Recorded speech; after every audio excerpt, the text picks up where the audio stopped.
Hey guys, it's Ben the Coin Geek at Old Pueblo Coin, and today I have a um, idiot theory video for you.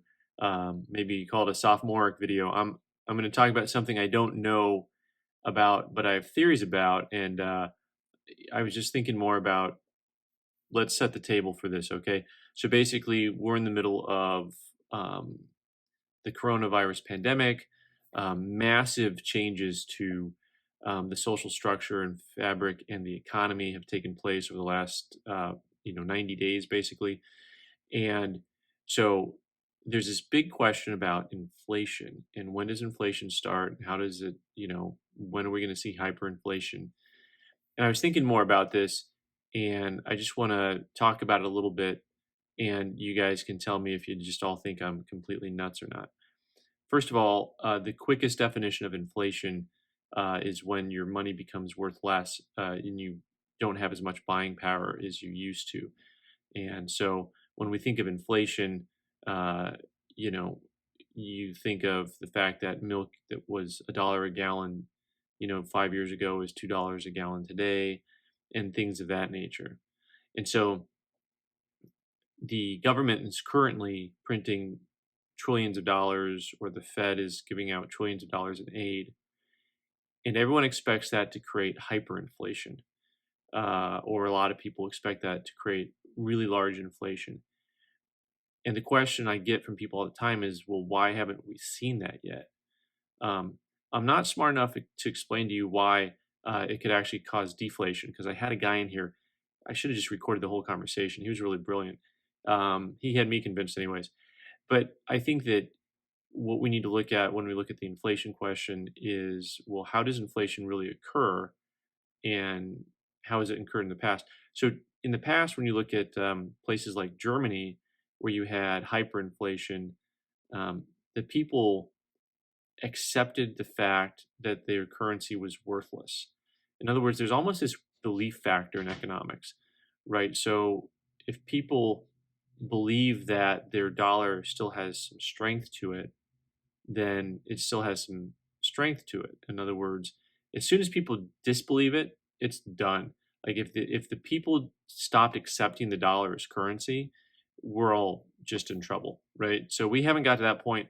I think that's a long ways away, just because people don't really view money the same way as they did 50 years ago.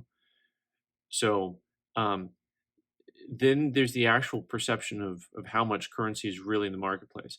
So the easiest way to show this example is inflation is caused when everyone can see that there's lots of money out there, right? So, for example, there's a point at which, if you have like 3 or 5 guys in a room and they each have $10 to bid on, 3 or 4 different items, you're not going to have the items go up beyond the $10 price point, right?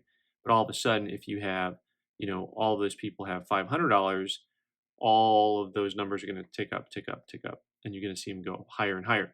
So in theory, what we're seeing is you would think that all this money in the marketplace makes there have an inflationary, hyperinflationary um, explosion.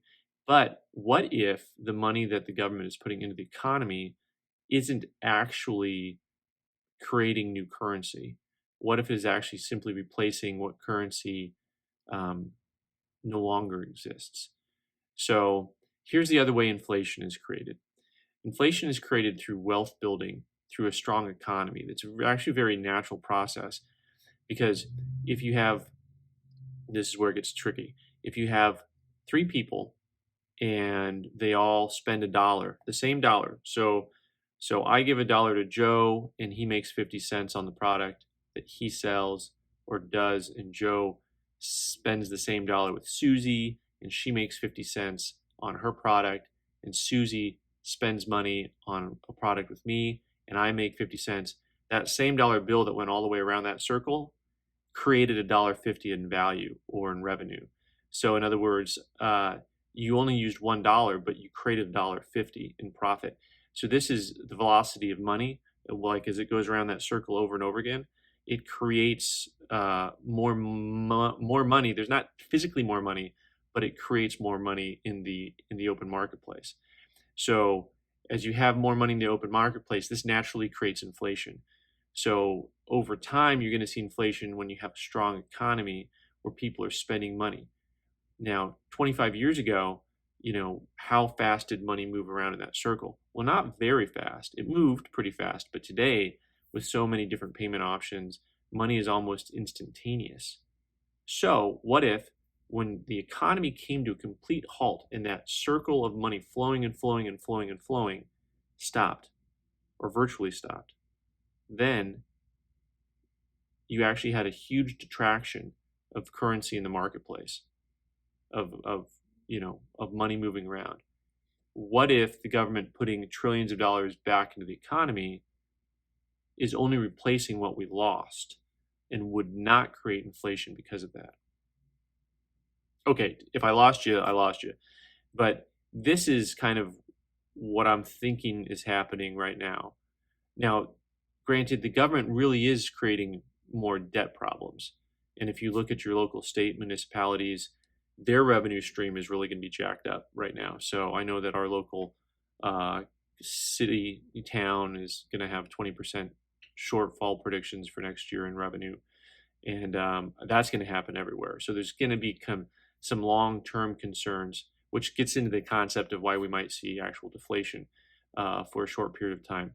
But the main aspect of it is, if the government's printing or making so much money out of nowhere, why doesn't that automatically create hyperinflation?